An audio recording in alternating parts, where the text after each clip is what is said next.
Halo Sobat Noba, PTTH Ranah Kaisar episode 691 sudah rilis nih. Tanpa banyak pembukaan, yuk langsung saja kita lanjutkan kisah serunya.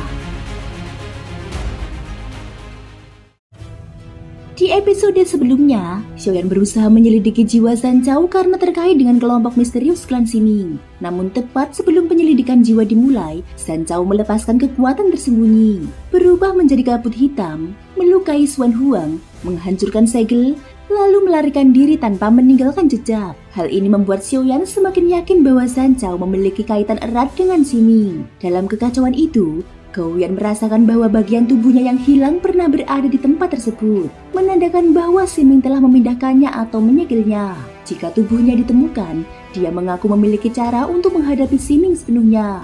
Setelah membebaskan Feng Xi dari segel kristal, mereka mengetahui bahwa ras duyung biru dan manusia duyung cahaya sebenarnya berasal dari ras yang sama. Tetapi perpecahan internal menyebabkan konflik besar hingga hampir menghancurkan salah satu pihak. Dipandu Feng Xi, mereka menuju istana bawah laut untuk menemui Raja Manusia Ikan Cahaya, seorang perempuan berparas luar biasa indah yang berterima kasih karena mereka telah menyelamatkan bangsanya dari kehancuran.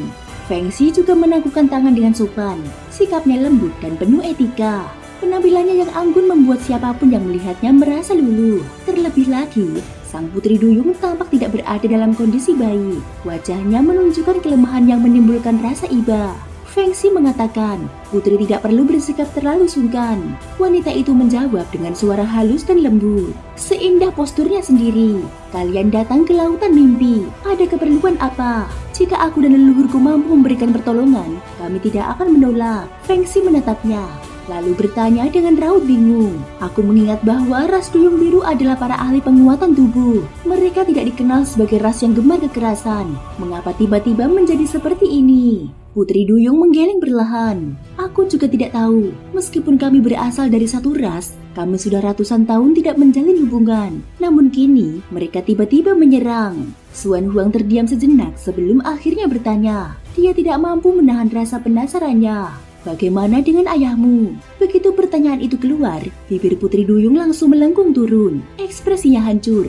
Air mata bagai butiran mutiara jatuh tanpa bisa dihentikan.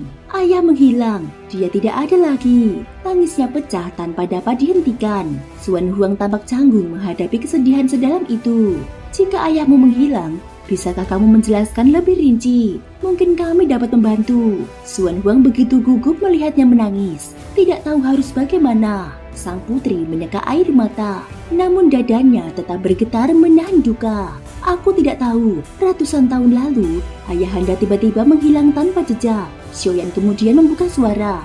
Nada suaranya serius. Apakah di antara bangsa kalian ada sesuatu yang menjadi alasan bagi pihak lain untuk merampas?nya? Xuan Huang mengangguk pelan. Pertanyaan saudara Xiaoyan sangat masuk akal. Tidak mungkin mereka menyerang tanpa alasan. Pasti ada sesuatu yang hendak mereka rebut. Mendapat pertanyaan itu, air mata Putri Duyung perlahan berhenti. Dia tampak ragu, seolah tidak tahu apakah seharusnya berbicara atau tidak. Namun sebelum dia sempat menjawab, beberapa prajurit duyung melesat datang, meninggalkan jejak cahaya putih panjang di belakang mereka. Putri, kaum duyung biru kembali lagi.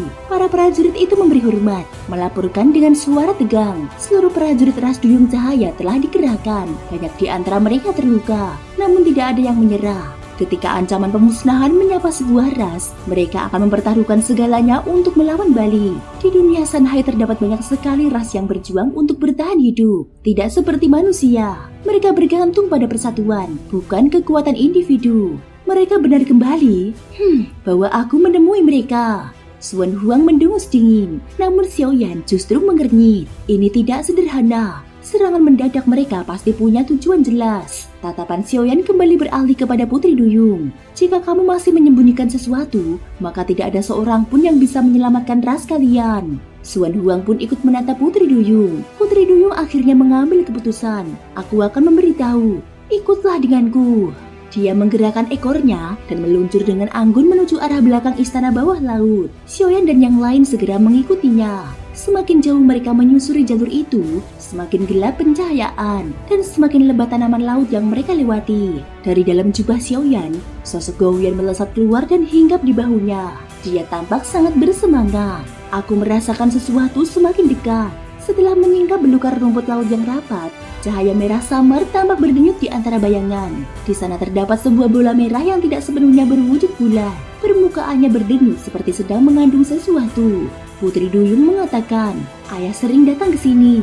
Hingga suatu hari beliau tiba-tiba menghilang. Benda ini muncul secara misterius ratusan tahun lalu. Putri Duyung berhenti, menatap bola merah itu dan mata birunya memantulkan warnanya. Sebelum Xiaoyan bisa berbicara, Gouyan berubah menjadi kilatan biru, diikuti oleh Damu yang juga berubah menjadi cahaya biru. Keduanya langsung menembus masuk ke dalam bola merah itu. Pada saat yang sama, suara ledakan bergema dari kejauhan.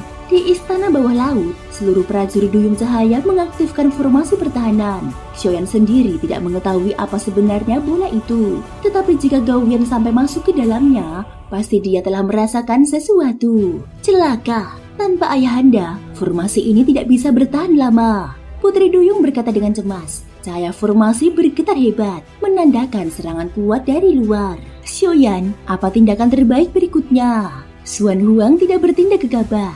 Dia menunggu keputusan Xiaoyan, tampak percaya sepenuhnya pada penilaian sahabatnya itu. Xiaoyan menjawab dengan tenang, kita bantu pertahanan terlebih dahulu. Kita tunggu Gouyan selesai, biarkan dia menyelidiki benda itu.